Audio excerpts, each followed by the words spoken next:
family that has lived for years without closure and justice. The goal is to renew public attention on Missy's case, to generate new leads, and encourage anyone with information, no matter how small, to come forward safely, securely, and anonymously. It's a call to those who may have stayed silent out of fear, loyalty, or uncertainty to come forward, knowing that you can do so anonymously. Every day this case remains unsolved is another day the family lives with unanswered questions and enduring grief. This live stream is about turning renewed attention into action, transforming empathy into courage, and taking a meaningful step toward the truth, accountability, and the healing that this family so deeply deserves. By combining law enforcement insight, media outreach, and community engagement, this live stream is intended to break years of silence, advance the investigation, and help bring justice to Missy and her family. So with that, I would like to give a brief synopsis of Melissa Ellison, along with where this occurred, when it occurred, and details to bring the public back into this case. So first off, we have a beautiful image of Melissa Ellison, also known to many as Missy Taylor. She was 20 years old at the time of her death. She was a white female and was born January 4th, 1967. And as we move forward to December 28th, 1987, the time of her death, she was found beaten at her home at the Taylor Trailer Park at 3611 Colgene Road, Lot 49 specifically, in Jacksonville, Florida, 32221. Now as we move to satellite imagery, this is to show you where about in the Jacksonville area that this incident occurred. So if we look at the metro urban area of Jacksonville on the top right of your screen, we can see we're out on the west side of Jacksonville, in between what's currently now the First Coast Expressway and also the 295 Beltway. And as we zoom in, we'll see, more importantly, that this is taking place or took place at the Normandy Road and Chaffee Road intersection. I will then zoom in and show you areas that were present in both 1987 and now, as well as areas that are no longer present that maybe were there in 1987. We can also see Hurlong Recreational Airport just to the east, along with Normandy Athletic Association along Normandy Boulevard to the north, and then two neighborhoods that were not present in 1987 but are now. We have Lauren Oaks neighborhood off of Normandy Boulevard and Kistler's Ridge neighborhood off of Chaffee Road. This is also an important moment to mention that any information in this case that leads to an arrest, that tipster or tipsters will be eligible for a cash reward of up to $5,000.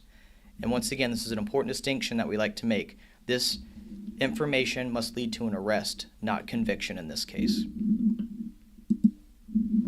Now we're taking you back in time to 1987, as you can see on the right side of your screen. 2026 is satellite imagery on the left side of your screen. The orange dot in the center you can see is the actual location of the homicide, and you can see the three green stars, which I will work from right to left. The first green star on the right, as you can see, back in 1987 was a large car storage lot. It was completely fenced in, whereas if you look at that same location now, it is simply an empty grass field. So we want people to realize what this area looked like both back then and now, because we're talking almost 40 years ago. If we can look at the green star in the middle of your screen, that was the Taylor Trailer Park in 1987 and now is simply an overgrown area. Both Colgene Court and the small roundabout road to the south are still present, but are virtually inaccessible due to the overgrowth of pine trees and natural vegetation. The green star on the left side of your screen, you can see, is now a nice shopping mall with both eating places and gas stations, whereas in 1987, it was simply just a wooded area. And finally, those two neighborhoods that I mentioned, the newer ones, Kistler's Ridge off of Normandy Boulevard and Lauren Oaks neighborhood off of Chaffee Road. So this is important to know that where you traverse now might have been someplace different in 1987. That where you frequented in 1987 could be different than what is now. So it's really to bring people into this mindset of reminiscing on where you were in 1987, reminiscing where you were in the early 2000s, because the Taylor Trailer Park did exist through the early 2000s. And finally, if we were to actually drive there today, this is what we would see. You'd see Colgene Court and overgrowth of trees. Like I mentioned, the road is still present, however virtually inaccessible. So we're trying to give you, the public, all the tools that you need to reminisce about this case, bring up old memories that you might have, and give you the confidence that you need to report this information. And with that, now that we have an understanding of what happened, where it happened, and overall case details, I would like to invite JSO Cold Case Detective Travis Oliver Sr. to the podium and give additional details about this case. Detective. I'm Detective Oliver of the Jacksonville Sheriff's Office Cold Case Unit. Some of the details on this case that is making it unique for us is that we had people present when this happened. And we have witnesses that we know have information, and that information that they're withholding from us is hindering us giving justice for the family in this case.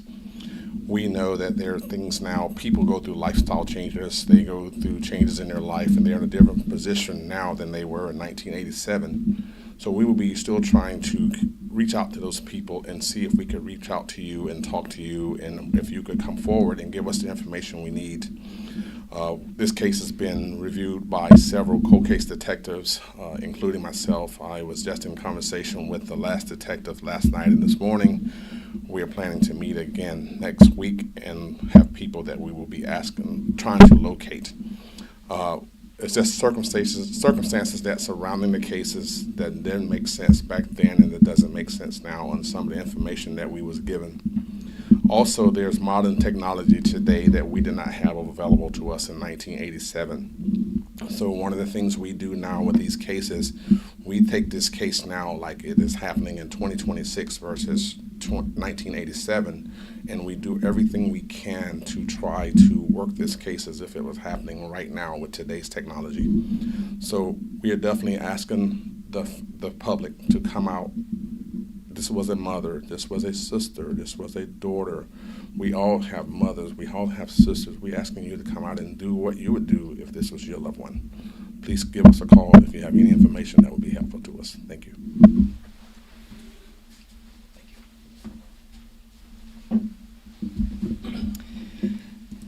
Thank you, Detective.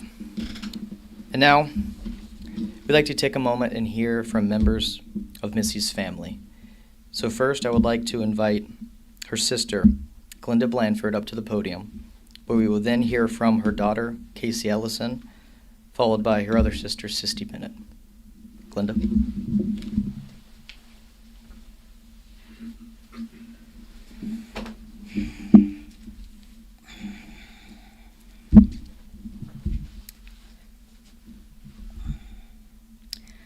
I want to first start by saying there isn't enough time to share all the beautiful memories I would like to share about Missy and the life we had with her, so I won't even try. But I will tell you, to know her was to love her. When Missy was murdered, she was 1 week away from turning 21 years old. Her funeral was on a Thursday afternoon, the New Year's Eve of 1987, and to this day, I have never seen a service like hers. The funeral home was so completely packed that I had to sit in my daddy's lap during the service. There wasn't an empty seat to be found. People were standing everywhere, along the walls, in the lobby, even standing outside, overflowing into the parking lot. There were over 400 signatures in her funeral guest book.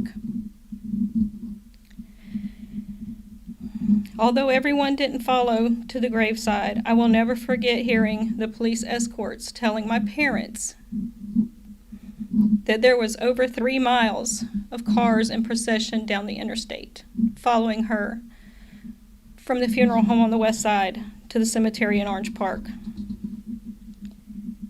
If that doesn't speak volumes about my sister's character and who she was, nothing will.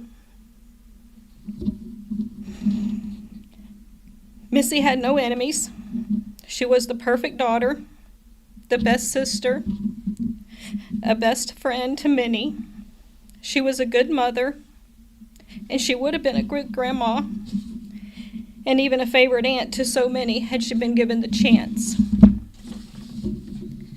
Missy was beautiful, smart, full of life, and she loved to listen to music and dance around while she was cleaning the house.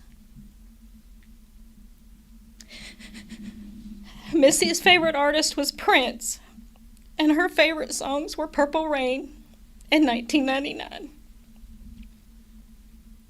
My other sisters and I still talk about how we can see her dancing around every time we hear Prince on the radio. Missy was a very good-hearted person. She would give you the shirt off of her back and even her last dollar just to help someone. She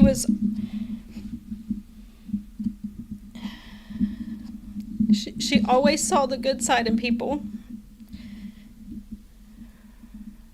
but she was also very naive, and she wasn't much into confrontation or fighting. So the thoughts and the images of someone coming into her home to deliberately hurt her has been unimaginable for my family. It has eaten us alive. My message today is not just for her killers, but all those involved in covering it up, all those involved in not speaking up.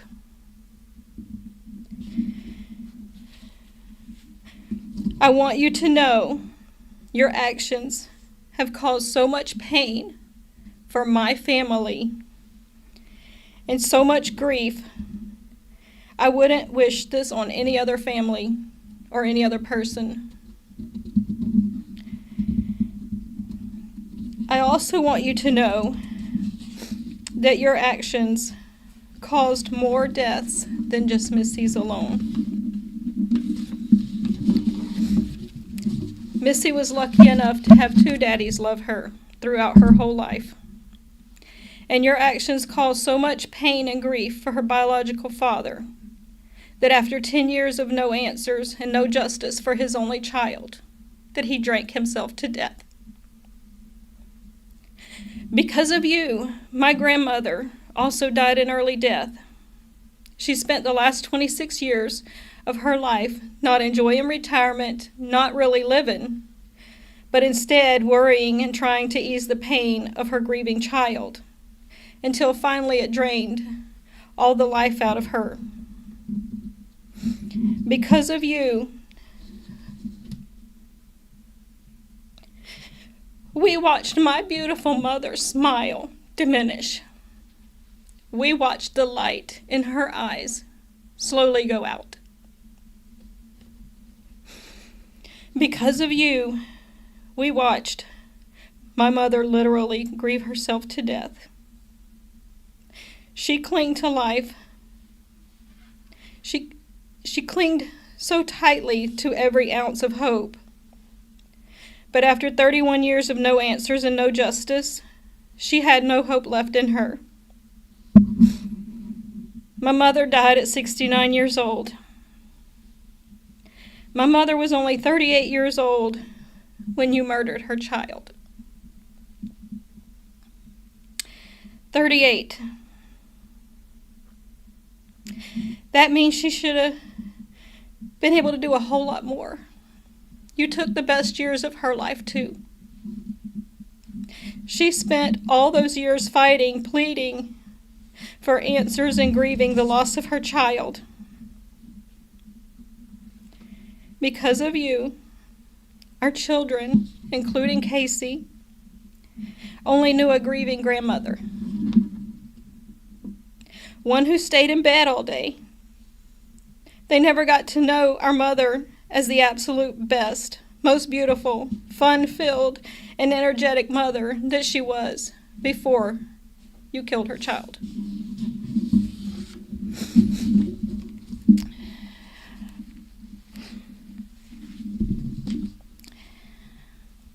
Because of you, my daddy had to come face to face with every father's worst nightmare, realizing he couldn't always protect his children. Because of you, my daddy not only endured the grief of losing a child, but he also had to figure out how to hold his family together while watching his beautiful, fun, strong-willed, independent wife fade away into this tired and feeble, grieving mother. Because of you, my parents didn't get to enjoy what should have been the best years of their lives together. Instead, my daddy had to eventually care for his frail, grieving wife 24/7 because she crawled further and further into a hole that he couldn't pull her out of. Till the day finally came, he had to lay her to rest too. Because of you, I lost my favorite sister. She was my best friend. She was the sister I shared my bedroom with my entire childhood.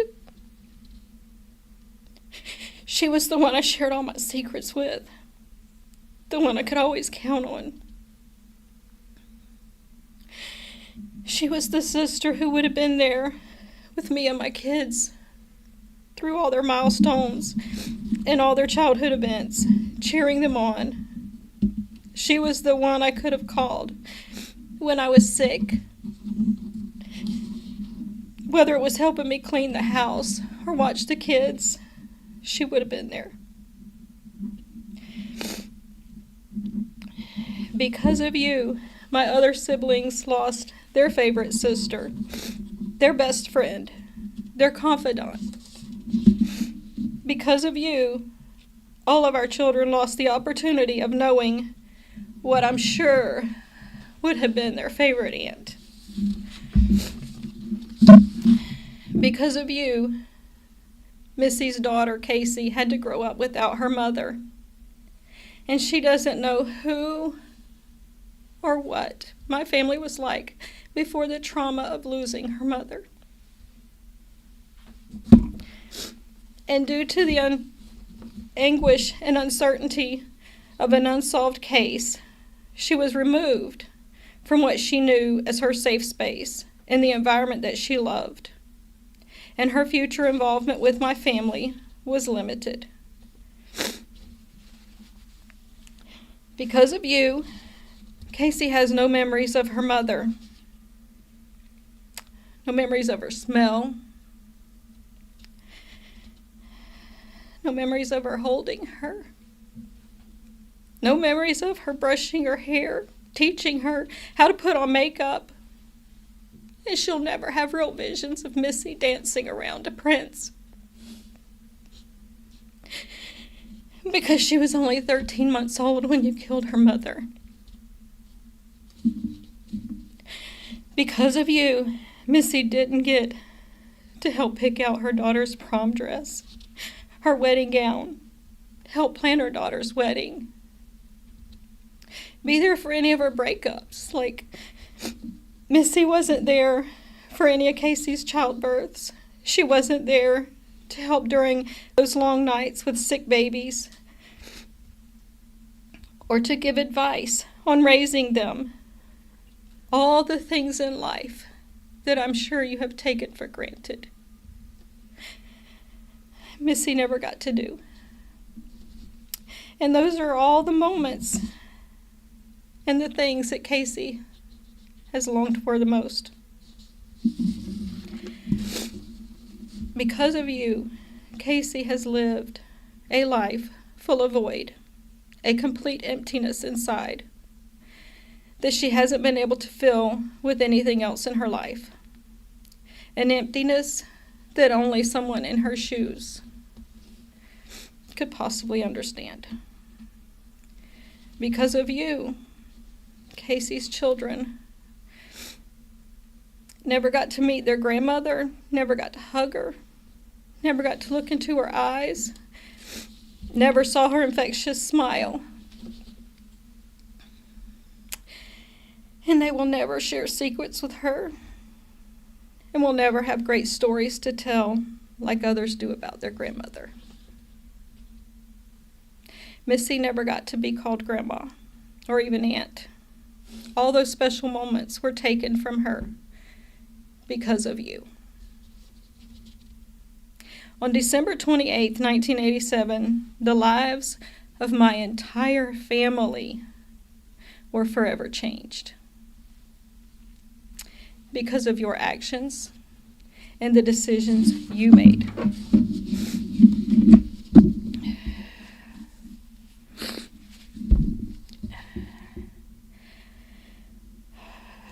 While putting my sister's name in the spotlight is also meant to give us hope for answers, I can tell you that I have had hope since the day my sister was murdered.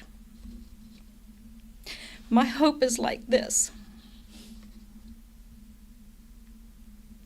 I hope you know you killed a child's mother. I hope that every time you look at your child or your child's mother, you saw my sister's face. I hope that you know you killed someone's child.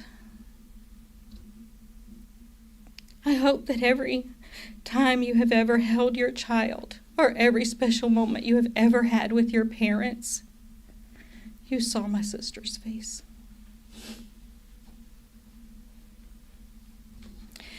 I hope that you know you killed someone's sister.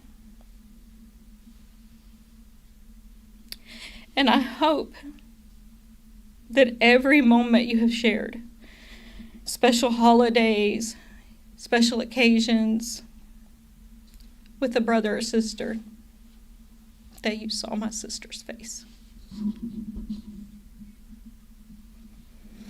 I hope you know you killed someone's grandchild.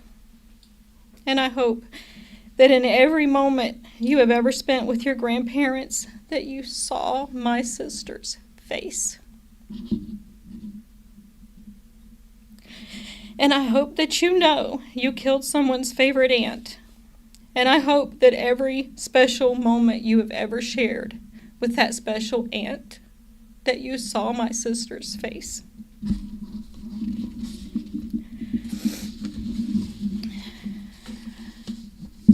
And I hope that you know you killed someone's best friend.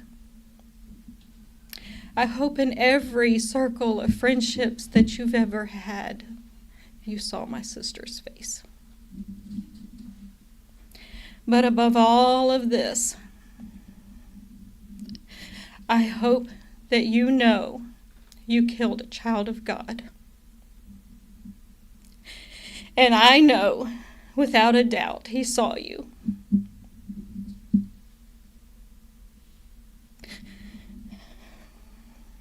And while my family may not have all the answers and know who or why, I can promise you God knows.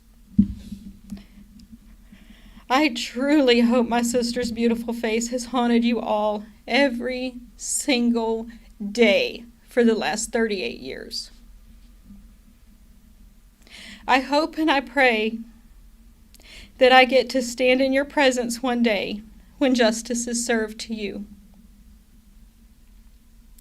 But if I don't, I know in the end,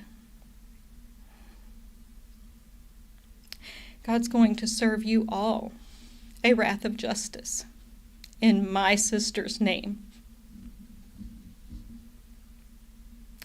And lastly, if you know something, say something. Because Missy's family deserves justice, and so does Missy. Please, make the call.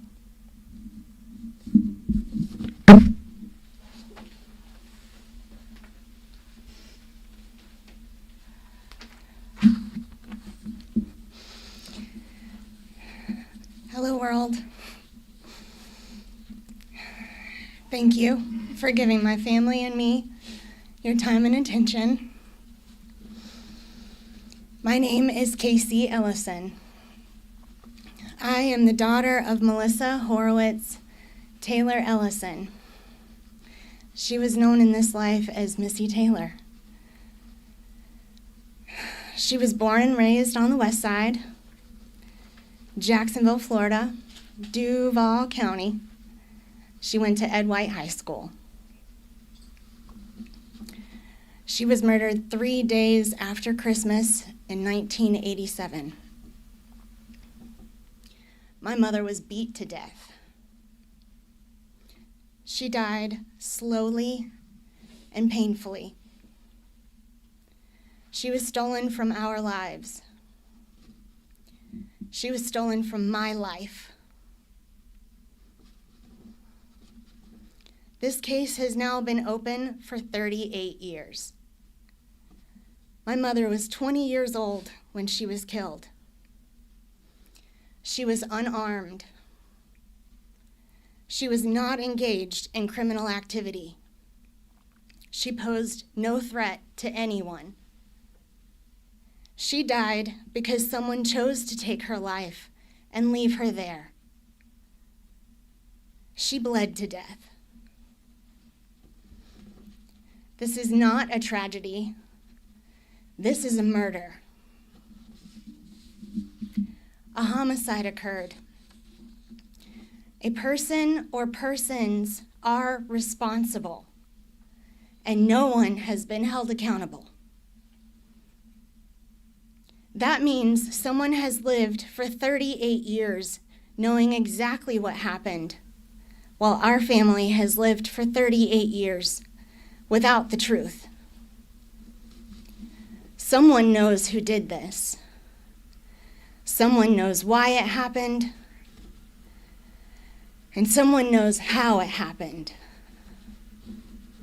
That person may not think of themselves as a criminal anymore because they've gotten away with it for so long. They may be a neighbor, a coworker, a family member, a spouse, a parent, or even a grandparent. They may believe that this is in the past. It is not. Time does not erase responsibility. Silence does not change facts. And living a normal life does not undo taking someone else's.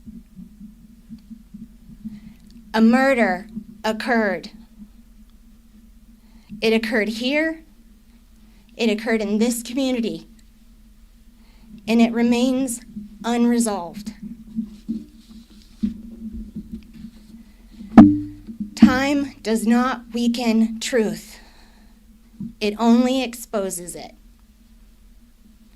People change jobs, people move cities, people age, people die. Facts do not. Someone knows exactly what happened that night. Someone remembers a detail that has never been spoken. Someone has lived with this knowledge for nearly 4 decades. And someone listening to this right now knows that this is about them. We are not asking for judgment. We are not asking for speculation. We are not asking for stories. We are asking for information. The smallest detail can matter. A name, a car, a place, a conversation, a rumor you may have dismissed, a memory you might have thought was irrelevant. This case does not need belief. It needs evidence. And that evidence still exists in records, in memories, in conversations that were never reported. This case is still open. The evidence still exists, and the record is incomplete. We are asking for information. We are asking for your help. Silence does not protect the truth. Silence protects harm. If you know something, say it. If you heard something, report it. If someone told you something years ago, submit it. Crime Stoppers exists for this exact reason. My mother deserves to have her life accounted for. The truth deserves to live outside of silence. There is an imbalance that needs to be set right. And the person responsible does not get to decide whether this disappears. There needs to be justice. Talk. Please help us. Please give my family peace. If you have information, now is the time. You can remain anonymous. Pick up the phone and make the call. If you're watching this and you don't have information, you can still help. Please share this. Set your privacy to public so it can reach beyond your circle. This case has had almost no visibility for 38 years. Any attention matters. We invite journalists, media, and true crime communities to review what is public and to cover my mother's case. We are not asking for speculation or entertainment. We are asking for responsible attention. Every post, every article, every conversation keeps this from disappearing. If you cannot provide information, please help others to see this. We want to take a moment to thank Crime Stoppers for inviting us here, for holding space for families like mine, and to ask for a community call to action. What you provide is not just a platform, it is safety.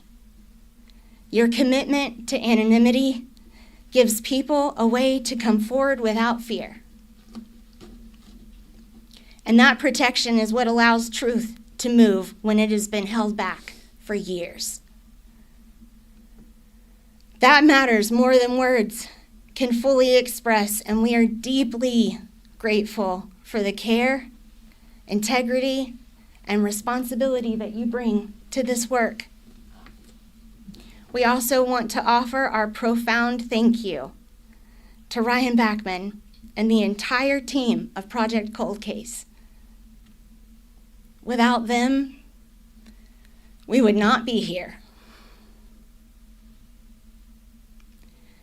We would not be this far.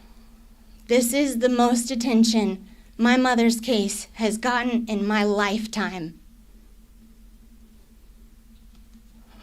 Their persistence, expertise, and advocacy are the reason families like mine are able to move forward after decades of silence. If you are looking for a meaningful and necessary way to invest in a nonprofit, please consider supporting Project Cold Case. Families like mine depend on it. Your support helps keep these cases visible, active, and moving towards a resolution. By supporting them, you are not only funding an incredible organization, You are helping restore truth, dignity, and hope to families who have waited far too long. Thank you.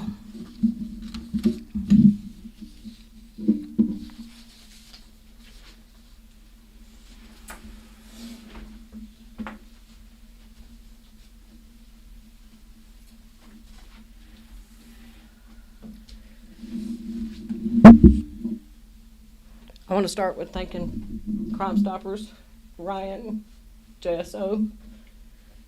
We really appreciate what you've done for our family today.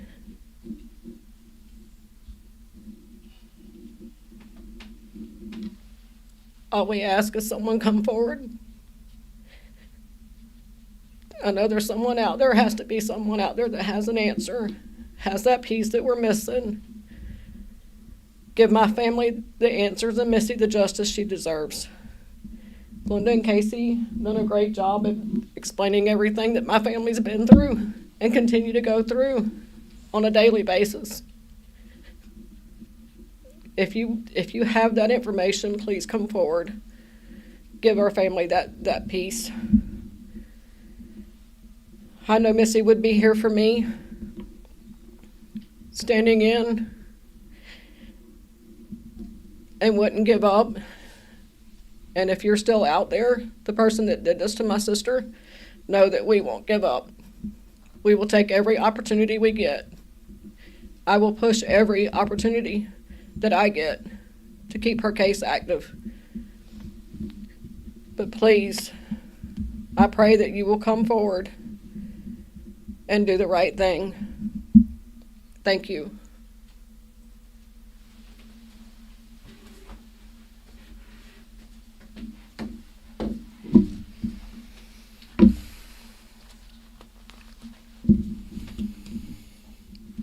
It was powerful. Powerful. And I implore all those watching, whether this is live, 2 weeks from now, whenever it might be, to listen to the pain in their voices, to listen to the story that they just told. This is why we're here. This is why we want justice for Missy Taylor, for Melissa Ellison. If you do have information, we implore you to report this to Crime Stoppers. You are always anonymous. We will never ask your name, contact information, or provide any form of identification. There's no tracing of your digital footprint, whether that's in the form of a phone number, an IP address, and you will not be asked to contact law enforcement unless you choose to, because all of the information that you submit to Crime Stoppers uses a cloud-based SSL software to protect all of the information. And I like to make a distinction. You are anonymous, not confidential. Your identity is not known to Crime Stoppers. It's not known to law enforcement. It's not known to anyone. If you do have information, take a moment. Call 866-845-TIPS. Or even simpler, pick up your smartphone and dial **TIPS. You can also download our mobile app, P3 Tips, in the Apple App Store or Google Play Store, or you can visit our website at fccrimestoppers.com. Whichever method you choose, we will ensure it reaches JSO detectives, and we ensure it will be investigated to the fullest ability. And as we close today, I would like to bring focus to the most important reason we are here, Melissa Ellison. Melissa was more than a case file or a headline. She was a daughter, a loved one, and someone whose life mattered deeply to the people who still grieve her every single day, to the voices that you just heard from. Someone out there knows something. It may feel small. It may be something you dismissed years ago. Maybe it's a detail you were afraid to share, or one you didn't realize mattered at the time. But in cold cases like this, one piece of information can change everything. One memory, one conversation, one moment of courage. This is why Crime Stoppers, Project Cold Case, the Jacksonville Sheriff's Office, and Missy's family are asking that if you know anything, to come forward today, to come forward now, to put years of repression, fear to the side, and do it anonymously through First Coast Crime Stoppers and be eligible for a cash reward of up to $5,000. You don't have to give your name. You will never be identified. And your tip will be forwarded directly to detectives as you provide it. More importantly, your information could give Melissa's family what they have waited years for, answers and accountability, and the chance to finally begin healing. Justice never expires, and silence only protects the person or persons responsible for this heinous act. Now is the time. Submit a tip today, do the right thing, help Missy, help her family, and help bring this case one step closer to justice. And as we close today, I just want to thank all of our media partners for broadcasting this out to the First Coast community, all of those watching online, to our partners at the Jacksonville Sheriff's Office, Project Cold Case. The more that we amplify this case, the more that we put Missy's family on a pedestal and let their voices be heard, the greater the chance we reach the right person, that tipster who can change everything. Thank you all for attending today's virtual press conference, and hope you have a wonderful rest of your day.